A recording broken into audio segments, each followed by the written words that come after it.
Marc Bergevin, trading record, hero or zero, right here at Talking Habs with Rick, aspiring to be the #1 hockey channel devoted to Habs and Habs Nation.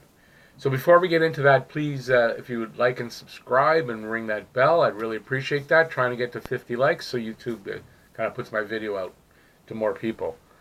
Okay, so let's get right into it.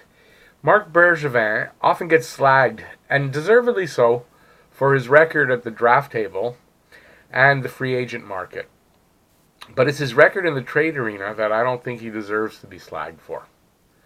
So in reviewing his trading record, I found that when it comes to wins and losses in that area, he has done quite well.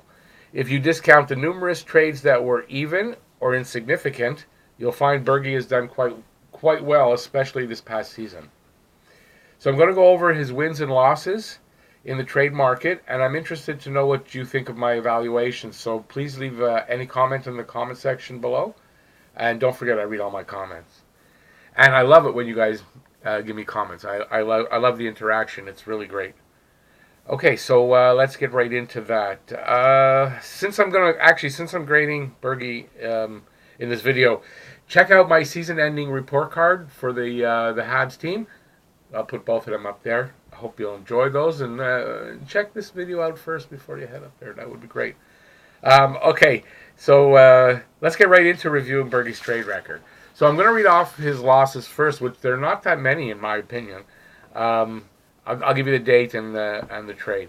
So we'll go for the losses first, as I said. March 5th, 2014, Sebastian Kohlberg, and a 2014 conditional second-round pick for Thomas Vanek, and a 2014 conditional fifth-round pick.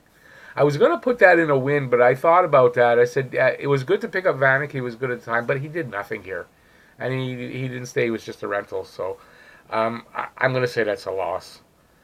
February 28, 2017, David Desharnais for Brandon Davidson. Brandon Davidson did nothing here, and Desharnais was a decent player, so I would say that's a loss. March 1st, 2017, Sven Andrighetto to Colorado for Andreas Martinson. Same thing, Martinson did nothing here. Sven Andrighetto, decent player. Not great, but decent player. March 1st, 2017, a 2018 conditional fourth-round pick to LA for Dwight King. It's a fourth-round pick for a guy who did nothing here. June 15, 2017, Mikhail Sergachev, a 2018 conditional second-round pick for Jonathan Drouin, and a 2018 conditional, and I forgot to write what round pick. I think a fourth, but it might have been also a second. No, I think that's a loss. Drouin hasn't done what he's supposed to have done. He hasn't performed well here. And Sergachev's a good defenseman. Maybe one day he'll be a great defenseman. So to me, that's a loss. Okay, then that's it. 5 losses, so that I think. On to the wins. February 26, 2013, Eric Cole to Dallas for Michael Ryder and a 2013 third-round pick. Not to say that Michael Ryder was great, but they got a third-round pick, and Eric Cole ended up, he was pretty much at the end of his career.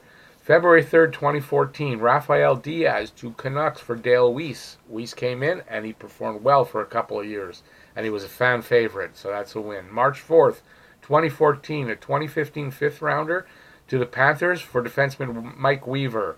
Weaver didn't stick around long, but he played well while he was here, and they gave him only a fifth-rounder.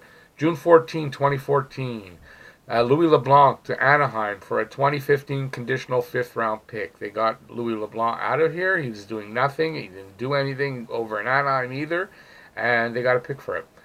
June 30th, 2014, Daniel Briere to Colorado for P.A. Parento and a 2015 fifth-round pick. That's a win because Briere was done, and Parento had a lot of promise. He didn't do much here, but they got a fifth-rounder for it too, so I say that's a win.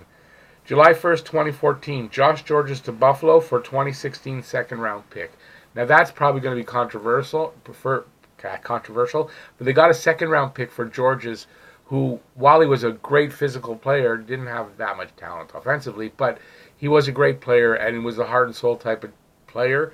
But he was near the end of his career, although he went on to spend a few years in Buffalo. So, in my opinion, they got a second-rounder for Georges. That was okay.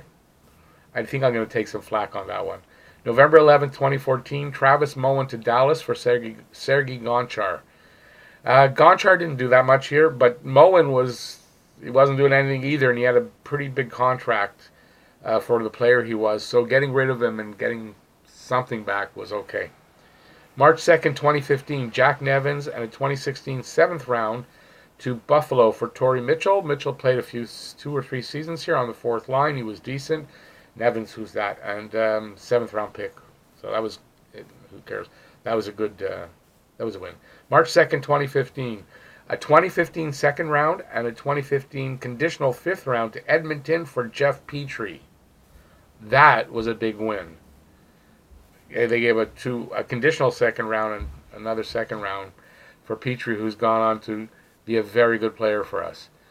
February 26, 2016, Dale Weiss and Thomas Fleischman to Chicago for Phil Deneau and a 2018 2nd round pick. A big win because Deneau has gone on to be a really good, it should have been a 2nd, maybe 3rd line forward center, but he's been really good for us. June 24, 2016, Lars Eller to the Caps for 2 2nd round picks in 2017 and 2018. Eller, I liked him, but he was no more than a 3rd liner, and they got 2 2nd rounders for him. Same day, they sent 2 2nd rounders, 2016 picks to Chicago for Andrew Shaw, and that's turned out to be a really good move. So that's a win. June 29, 2016, PK Subban to Nashville for Shea Weber. Another controversial one. I think that's a win for Montreal. Considering Subban did not have a great year last year, and Weber is he's a leader. I liked Subban. Subban was my favorite Hab, but I still think that was a win. At the time, I said there's only 2 players that I would have accepted them trading Subban for. Weber was one. Drew Doughty was the other. They got Weber. I was okay with it. February 27, 2017, Greg Patterin, a 2017 4th rounder for Jordy Ben. That was a win. June 17, 2017, Nathan Beaulieu to Buffalo for 2017 3rd round pick. Beaulieu was useful and everything, but they couldn't protect him. They weren't going to. Vegas would have probably taken him, so they didn't want to lose him for nothing. They got a 3rd round pick. October 4th, 2017, Zach Redmond to Buffalo for Nick Deslauriers, who's Redmond. Deslauriers is helpful, useful, good player to have around. February 26, 2018, a 2019 5th to the Wild for Mike Riley. I don't think Riley will be here next year, but Riley was a good pickup, especially for just a 5th round pick. February 26, 2018, Joe Morrow to Winnipeg for a 2018 4th rounder. They got rid of Morrow and they got a pick back. Okay, not too many left. June 15, 2018, Alex Galchenyuk to Arizona for Max Domi. Huge win. Huge win. Enough said. June 30th, 2018, Simon Bourque to Winnipeg for Yoel Armia, Steve Mason, a 2019 7th and a 2020 4th. Big win. Who's Simon Bourque? And Armia wouldn't like to not have him right now. September 10th, 2018, Max Pacioretty to Vegas for Thomas the Tuna Tatar, Nick Suzuki, and a 2019 2nd round pick. Huge win. And that's a huge win. Pacioretty was a good player, but that's a huge win. We got some good stuff back there. October 1st, 2018, Reinat Valiev and Matt Taormina to Calgary for Brett Kulak. Excuse me, I'm so excited I'm spinning. That was a good win because who are those 2 guys? And Kulak's a very good, useful defenseman. February 11th, 2019, David Schlemko and Brian Fries for Dale Weiss and Christian Folin. Schlemko needed to go with his contract. He wasn't playing here. Fries wasn't going to make it here. And they got Christian Folin, who they just re-signed, so he was valuable. A good win. Not a big win, but a win. February 11, 2019, a 2019 4th round to LA for Nate Thompson and a 2019 5th round. That's a win. Thompson was really good here. I don't think they're going to re-sign him, but he helped us out. We didn't make it, but he was really good here. February 25th, 2019, Michel Chaput to Arizona for Jordan Wheel. That's going to turn out, I think, to be a big win. Either way, it's still a win. That's going to be a big win. So overall, if you count here, they're all wins. So we're looking at 7.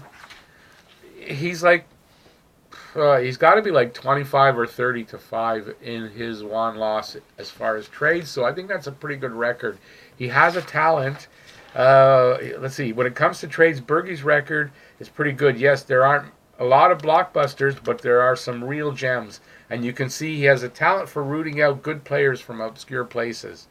I hope this offseason Bergie can continue finding bargains that turn into gold and find this team the elite center they need and a solid first-round second pairing D-man to fill the holes in Montreal's roster and put them in contender status and hopefully a real run at the Cup. A good showing in the playoffs, and a good showing in the playoffs. Sorry about that. It seems like forever since we had a Cup contender in Montreal. It sure as hell does. So there you have it. There's my look at Bergie's trading record. I'm sorry it's a really long video. Hope you stayed through. I don't imagine I have too many people left here at the end, but that's my look there. Please like, subscribe, ring that bell. That'll notify you of all my videos. Trying to get to 50 likes, so I'll push this video out a little bit. Hopefully I'll get there. Thanks for watching. I really appreciate that. I'm going to put up a couple things here. One I'm going to pick. One I'm going to let YouTube pick. And I hope you enjoy those. And I'll see you for next video. Take care.